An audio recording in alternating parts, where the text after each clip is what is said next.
इसलिए भैया जिन हरि भगति हृदय नहीं आनी, मेरे ईश्वर की भक्ति करो, मेरे ईश्वर से प्रेम करो।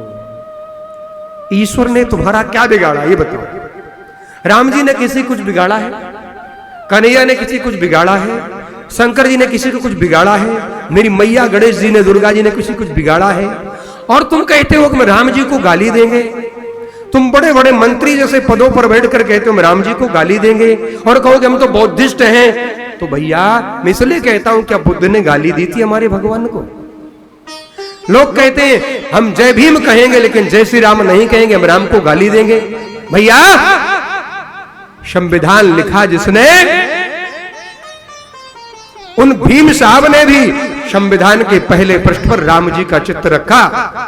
उनके माता पिता ने जीवन पर्यंत राम जी को पूजा, राम जी को गाया, और तुम राम का विरोध कर रहे हो? हैं?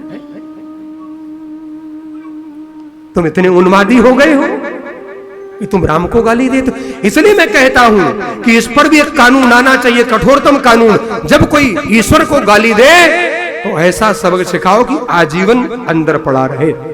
अच्छा ये मैं गलत कह रहा हूं? अच्छा बताओ गलत है?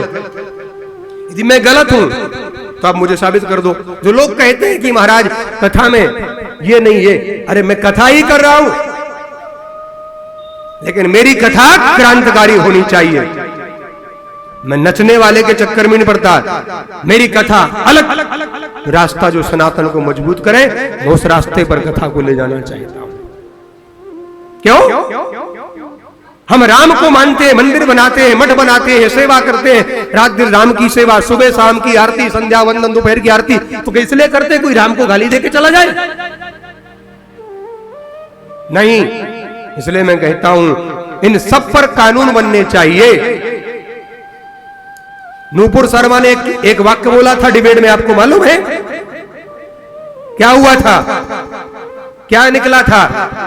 सर तन से जुदा का नारा निकला था। और उदयपुर में क्या हुआ था आप जानते हो? आज उसकी फिल्म को रोक दिया हाई कोर्ट ने, क्योंकि सच्चाई बाहर आ जाएगी। और सच्चाई बाहर नहीं आनी चाहिए क्या? जब मैं ये बात बोलता हूं तो लोग को चुभती है, महाराज राजनीति कर रहे हैं। हमारे देवताओं को तुम पानी पी पी कर गाली दो और हम सुनते रहे तो हम बढ़िया, और हम विरोध करें तो हम घटिया। तुम कथावाचक नहीं है, फिर हम नेता हो गए, फिर हम राजनीति करने लगे। मतलब तुम भगवान को गाली दो, हम सुनते रहे। मैं उन कायर कथावाचकों को कहना चाहता हूं जो कथावाचक कायर है कि गाली देने वालों का भी सम्मान कर रहे हो। ऐसा जो भगवान को गाली देता है और कायर कथावाचक उनका सम्मान करता है, मैं तो कहता हूं उनको आसपास भी मत भटकने दो जो राम को गाली दे, जो कृष्ण को गाली दे।